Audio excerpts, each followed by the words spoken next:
Hi, welcome to learn with HKR. तो इस video से मैं जावास्क्रिप्ट का ट्यूटोरियल स्टार्ट करने वाला हूँ। मैं यहाँ पे जावास्क्रिप्ट को बिल्कुल बेसिक से स्टार्ट करूंगा और मेरी ये प्लेलिस्ट उन लोगों के लिए जो कि जावास्क्रिप्ट को बिल्कुल बेसिक से सीखना चाहते हैं और साथ ही साथ ये उन लोगों के लिए भी जिन्हें जावास्क्रिप्ट आती है, क्योंकि मैं इस प्लेलिस्ट के अंदर कुछ ऐसे कॉन्सेप्ट के बारे में बताऊंगा जिन्हें सीखने के बाद आपकी जो जावास्क्रिप्ट की स्किल्स है उसके अंदर चार चांद लग जाएंगे। और गाइज आपको स्टार्टिंग के तो कुछ वीडियो में आपको लगेगा कि आपको ये सारी चीजें आती हैं, लेकिन जैसे जैसे हम इस प्लेलिस्ट के अंदर आगे बढ़ेंगे, जैसे जैसे इस प्लेलिस्ट के अंदर आगे वीडियो ऐड होती रहेंगी, तो आप यहाँ पे कुछ नया सीखोगे जो कि आपको पहले से नहीं आता होगा।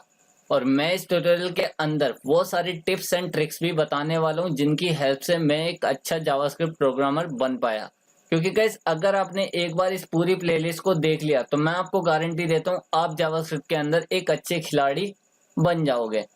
तो गाइज मैं आ चुका हूँ अपने क्रोम ब्राउजर के ऊपर और यहाँ पर मैंने अपना इंस्टाग्राम अकाउंट लॉगिन कर लिया है। अब आप में से कुछ लोग सोचोगे कि मैंने यहाँ पे इंस्टाग्राम लॉगिन किया है तो जरूर मैं आपसे बोलूंगा कि आप मुझे यहाँ पे फॉलो करो। नहीं गाइज, ऐसा कुछ भी नहीं है। कि अगर आप चाहते हो तो आप इसे फॉलो कर सकते हो, क्योंकि बहुत सारे लोगों को डाउट वगैरह होता है तो वो यहाँ पर मुझसे डायरेक्ट मैसेज करके पूछ सकते हैं। लेकिन अगर आपको ऐसा लगता है कि आपने मुझे यहाँ पे फॉलो करा तो आपकी एक फॉलोइंग बढ़ जाएगी, तो गाइज आप बिल्कुल मत फॉलो करना। मैं सिर्फ आपको यहाँ पे जावास्क्रिप्ट का यूज बताने आया हूँ।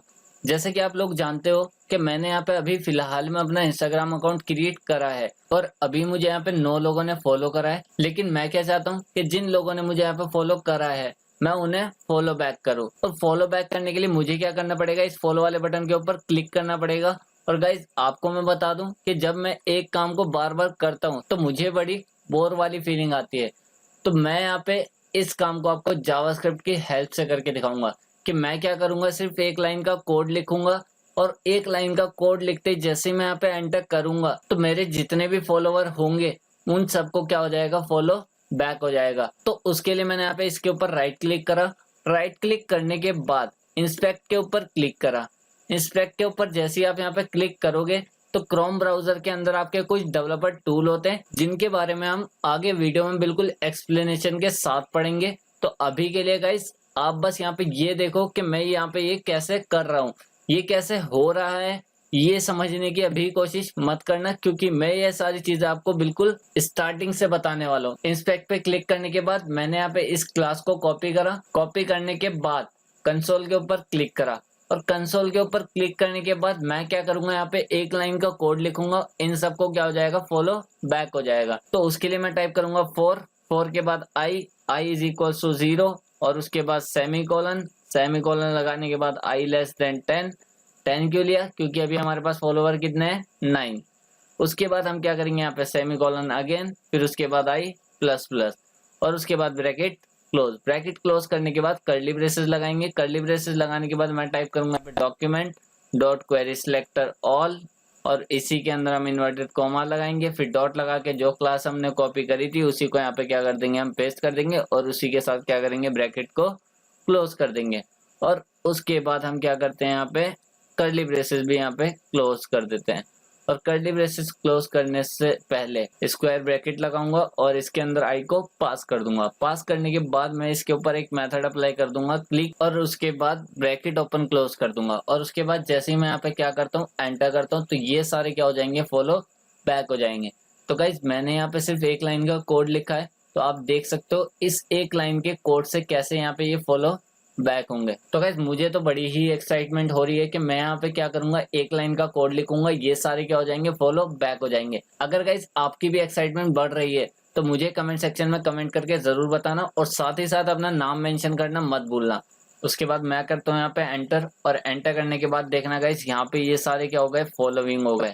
और मैंने क्या करा, एक लाइन का कोड लिखा और इन्हें सबको क्या कर दिया, फॉलो बैक कर दिया। अब मैं क्या करता हूँ, अपने पेज को रिफ्रेश करता हूँ और पेज को रिफ्रेश करने के बाद इसे यहाँ से कट करता हूँ। और कट करने के बाद आप लोग देख सकते हो यहाँ पे कि 6 लोग क्या हो गए, मेरे यहाँ पे फॉलोइंग हो गई। और बाकी जो 3 लोग थे उनका अकाउंट क्या था, प्राइवेट था, तो जब तक वो कंफर्म नहीं करेंगे तब तक यहाँ पे वो मेरी फॉलोइंग नहीं बनेंगे। तो गाइस जैसे कि आपने देखा मैंने क्या करा, यहाँ पे एक लाइन का कोड लिखा। एक लाइन का कोड लिखने के बाद उन सभी लोगों को मैंने क्या कर दिया, फॉलो बैक कर दिया। तो ये थी पावर जावास्क्रिप्ट की। और गाइज अब मैं आपको बताता हूँ कि एक वेबसाइट जो होती है वो किस तरीके से वर्क करती है और साथ ही साथ हमारी जो जावास्क्रिप्ट होती है वो उस वेबसाइट के अंदर क्या रोल प्ले करती है। तो गाइस होता क्या है कि जब भी आप कभी अपनी कोई वेबसाइट क्रिएट करते हो तो उस वेबसाइट को ऑल ओवर वर्ल्ड के अंदर एक्सेस करने के लिए आपको क्या करना पड़ता है, अपनी वेबसाइट को पर्टिकुलर एक सर्वर के ऊपर होस्ट कराना पड़ता है। होस्ट कराने का मतलब ये है गाइस कि आपको अपनी वेबसाइट की फाइलें सर्वर के ऊपर रखनी पड़ती है, और जिस सर्वर के ऊपर हम अपनी फाइल्स वगैरह होस्ट करते हैं तो उस सर्वर का पर्टिकुलर एक नेम होता है जिसे हम डोमेन नेम बोलते हैं। उसके बाद जैसे ही आप उस डोमेन नेम को अपने ब्राउजर के अंदर टाइप करते हो तो ब्राउजर के अंदर टाइप करने के बाद आपके सिस्टम से सर्वर के पास एक रिक्वेस्ट जाती है। उसके बाद सर्वर क्या करता है, उस रिक्वेस्ट को एक्सेप्ट करता है। रिक्वेस्ट को एक्सेप्ट करने के बाद सर्वर के पास कुछ लैंग्वेजेस होती है जो कि सर्वर के ऊपर वर्क करती है, जैसे कि PHP, पाइथन और अब तो जावास्क्रिप्ट भी सर्वर के ऊपर यूज होने लगी है। वो क्या करती है, आपकी रिक्वेस्ट के रिगार्डिंग जो भी आपकी क्वेरी होती है तो उसके लिए वो एक रिस्पॉन्स जनरेट करती है, और रिस्पॉन्स में आपको क्या मिलता है कि जो आपने सर्वर के ऊपर फाइलें होस्ट करी थी उन्हीं में से कुछ फाइलों को उठाकर आपको एज अ रिस्पॉन्स सेंड कर दिया जाता है आपकी रिक्वेस्ट के हिसाब से। उसके बाद जैसे ही ये रिस्पॉन्स जनरेट होता है तो रिस्पॉन्स जनरेट होने के बाद सर्वर क्या करता है, आपको वापसी रिस्पॉन्स सेंड कर देता है, और जैसे ही हमारे पास रिस्पॉन्स आता है तो हमारी यहाँ पे वेबसाइट खुल के आ जाती है। तो इस तरीके से आपकी एक वेबसाइट वर्क करती है जिसके अंदर क्या होता है कि हम सर्वर को रिक्वेस्ट भेजते हैं, सर्वर क्या करता है उस रिक्वेस्ट को रिजॉल्व करता है इन लैंग्वेजेस की हेल्प से, और उसके बाद आपके लिए एक रिस्पॉन्स जनरेट करता है। रिस्पॉन्स को जनरेट करने के बाद वो वापसी आपको रिस्पॉन्स सेंड कर देता है, और जैसे ही आपके पास रिस्पॉन्स आता है तो आपकी वेबसाइट यहाँ पे खुल जाती है, और रिस्पॉन्स में आपको क्या मिलता है, HTML, CSS, जावास्क्रिप्ट। और अब मैं आपको बताता हूँ कि जो हमारी HTML होती है और CSS होती है और जो जावास्क्रिप्ट होती है इन तीनों का क्या क्या यूज होता है। तो सबसे पहले हम बात करते हैं यहाँ पे HTML की। HTML क्या करता है, आपकी वेबसाइट का स्ट्रक्चर तैयार करता है। कभी भी आप कोई भी नई चीज क्रिएट करते हो तो पहले उसका क्या करना पड़ता है, हमें एक स्ट्रक्चर तैयार करना पड़ता है। इसी तरीके से वेबसाइट भी अगर आप कोई नई क्रिएट करते हो तो पहले आप क्या करोगे, उसका एक स्ट्रक्चर तैयार करोगे। स्ट्रक्चर तैयार करने के बाद आपको क्या करना है, उस स्ट्रक्चर को डिजाइन करना है, मतलब ताकि वो स्ट्रक्चर देखने में अच्छा लगे। तो जो डिजाइनिंग वाला पार्ट होता है वो होता है आपका CSS का। CSS क्या करता है, आपकी वेबसाइट को अच्छा दिखाने का काम करता है कि किस तरीके से आपकी जो वेबसाइट है वो सुंदर दिखे। तो आपकी वेबसाइट को सुंदर दिखाने का काम किसका होता है, CSS का। तो अब बात करते हैं हम यहाँ पे जावास्क्रिप्ट की। और गाइस मैं आपको बता दूं, ये जो आपकी जावास्क्रिप्ट होती है ये आपकी पूरी वेबसाइट को कंट्रोल करके रखती है। जिस तरीके से हमारा एक ब्रेन एक ह्यूमन बॉडी को कंट्रोल करता है कि हमारी बॉडी के अंदर अगर कुछ भी मूवमेंट होगी तो पहले हमें ब्रेन से इंस्ट्रक्शन मिलती है। इसी तरीके से अगर आपको वेबसाइट के अंदर भी कुछ मूवमेंट वगैरह करानी है, जैसे कि मैं आपको बताता हूँ कि अगर आपने बटन के ऊपर क्लिक करा तो क्लिक करने के बाद क्या होगा वो यहाँ पे आपकी जावास्क्रिप्ट डिफाइन करती है।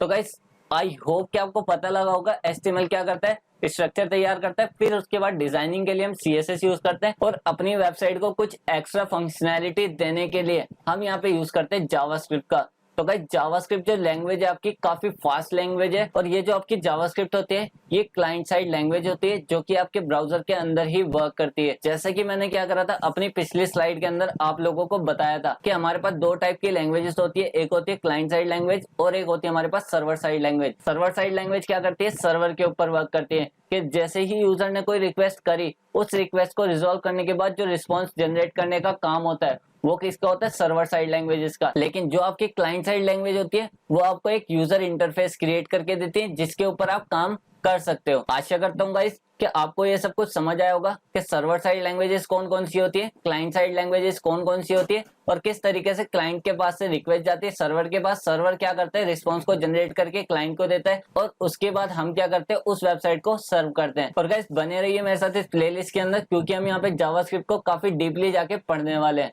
Okay guys, bye bye, thank you.